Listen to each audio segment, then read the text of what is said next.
എൻ്റെ എല്ലാ പ്രിയ സുഹൃത്തുക്കൾക്കും പുതിയൊരു വീഡിയോയിലേക്ക് സ്വാഗതം.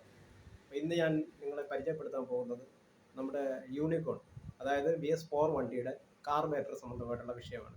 അത് രാവിലെ സ്റ്റാർട്ട് ചെയ്യാൻ നേരത്ത്, സെൽഫ് അടിക്കാൻ നേരത്തും കിക്കറിലടിക്കാൻ നേരത്തും നമ്മൾ വണ്ടി സ്റ്റാർട്ടാകുന്നില്ല. ഒരു പുതിയ കാർബേറ്റർ നമുക്ക് കിട്ടിയത്, യൂണിക്കോണിൽ നിന്ന് പുതിയൊരു കാർബേറ്റർ കിട്ടിയത്. അപ്പോൾ അത് സ്റ്റാർട്ടിങ് ട്രബിൾ ഉണ്ട്, രാവിലെ സ്റ്റാർട്ടാകുന്നില്ല. ഇതാണ് കാർബേറ്റർ. അപ്പോൾ കാർബേറ്റർ നമ്മൾ അഴിച്ച് ചെക്ക് ചെയ്തപ്പോൾ പുതിയ കാർബേറ്ററാണ്. ഒരു 6000 രൂപയോളം കോസ്റ്റ് വരുന്ന കാർബേറ്ററാണ്. അപ്പം ഇത്രയും വലിയൊരു എമൗണ്ട് എടുത്തൊരു കാർബേറ്റർ വാങ്ങി വെച്ചിട്ട് പോലും ഇതിൻ്റെ കംപ്ലൈൻറ്റ് മാറുന്നില്ല. അപ്പോൾ കംപ്ലൈൻറ്റ് ഞാൻ ചെക്ക് ചെയ്തപ്പോൾ പഴയ കാർബേറ്റർ ആയാലും പോലും നമുക്ക് ഈ കംപ്ലൈൻറ്റ് നമുക്ക് മാറ്റിയെടുക്കാൻ പറ്റും. അപ്പോൾ പഴയ കാർബേറ്റർ കൊണ്ടുവന്നിട്ടുണ്ട്. പഴയ കാർബേറ്റർ പഴയ കാർബേറ്റർ ഇതാണ്. അപ്പോൾ പൾസറിൻ്റെ കാർബേറ്റർ ആണെങ്കിലും നമുക്ക് വെക്കാൻ പറ്റും. പക്ഷെ എന്നാലും ഈ കംപ്ലൈൻറ്റ് മാറും. നമുക്ക് വാഹനത്തിൽ വരുന്ന കംപ്ലൈൻറ്റ് മാറും. രാവിലെ അടിക്കുമ്പോൾ സ്റ്റാർട്ടാകുന്നില്ല. അത് സ്റ്റാർട്ടിങ് ട്രബിളാണ് കസ്റ്റമർ പറയുന്നതാണ്.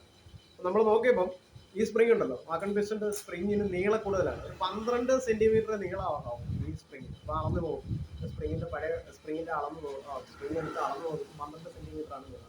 പുതിയ സ്പ്രിങ്ങിന് നീളം കൂടുതൽ കട്ട് ചെയ്തിട്ട് ഈ വാക്കൺ പിസ്റ്റൻ യൂസ് ചെയ്യും. അപ്പോൾ ഇതിൻ്റെ ഈ റബ്ബറുകളിൽ എവിടെയെങ്കിലും ഹോളുകളോ വല്ലതും ഉണ്ടോ എന്ന് നോക്കണം.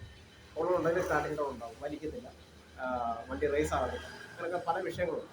അപ്പോൾ ഈ നീഡിൽ എടുത്തു, ഈ നീഡിനകത്തൊരു വാഷർ ഇട്ട് സെറ്റ് ചെയ്തിട്ട് ഈ സ്പ്രിങ്ങിൻ്റെ ഹൈറ്റ് കുറച്ചിട്ട് ഈ സ്പ്രിങ് സെറ്റ് ചെയ്ത് കഴിഞ്ഞിട്ട് വണ്ടിയിൽ നമ്മൾ വെച്ച് നോക്കും. സ്റ്റാർട്ട് ചെയ്ത് നമ്മൾ ട്യൂൺ ചെയ്യും. അതായത് മൈലേജ് ഇച്ചിരി വിഷയങ്ങളുണ്ടാവും. അപ്പോൾ മൈലേജ് കറക്റ്റ് ചെയ്യാൻ വേണ്ടി കാർബേറ്റർ ട്യൂൺ ചെയ്താൽ മാത്രം മതി.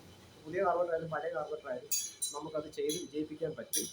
അപ്പം നമ്മുടെ കസ്റ്റമറിൽ നിന്ന് നമുക്ക് ഇത്രയും ഹ്യൂമൻ എമൗണ്ട് ഒരു 6000 രൂപയോളം മുടക്കിയിട്ടും പോലും വണ്ടിയുടെ കംപ്ലൈൻറ്റ് മാറുന്നില്ല. അപ്പോൾ കംപ്ലൈൻറ്റ് മാറണം, അതാണ് ഒരു മെക്കാനിക്കൽ ചെയ്യേണ്ട കടമ, ഉത്തരവാദിത്വം. അപ്പം റെസ്പോൺസിബിലിറ്റി. അപ്പോൾ അത് നമ്മളുണ്ടാകും. നമ്മൾ എന്ത് തൊഴിൽ ചെയ്താലും ആ തൊഴിലിനകത്തുള്ള പുതിയ സാധനങ്ങൾ മാറി വെക്കാതെ പഴയ സാധനങ്ങൾ വെച്ച് നമ്മൾ അത് റിപ്പയർ ചെയ്ത് കൊടുക്കണം. അതാണ് മെക്കാനിക്കൽ. അല്ലാതെ പുതിയ സാധനങ്ങൾ വാങ്ങിച്ച് വെക്കുന്നതിനായിട്ട് ഷോറൂമിൽ കൊണ്ടുവരണം. അപ്പോൾ ഇതാണ് നമ്മുടെ ഇന്നത്തെ ഒരു വീഡിയോ. എല്ലാ എൻ്റെ മെക്കാനിക്കൽ സുഹൃത്തുക്കൾക്കും എന്താ പറയുക, ഈ ഒരു വീഡിയോ ഇഷ്ടപ്പെട്ടാൽ നിങ്ങൾ പരമാവധി ഷെയർ ചെയ്യുക, ലൈക്ക് ചെയ്യുക, കമൻറ്റ് ചെയ്യുക. ഓക്കെ, അടുത്തൊരു വീഡിയോയുമായി കാണും വരെ ബായ്.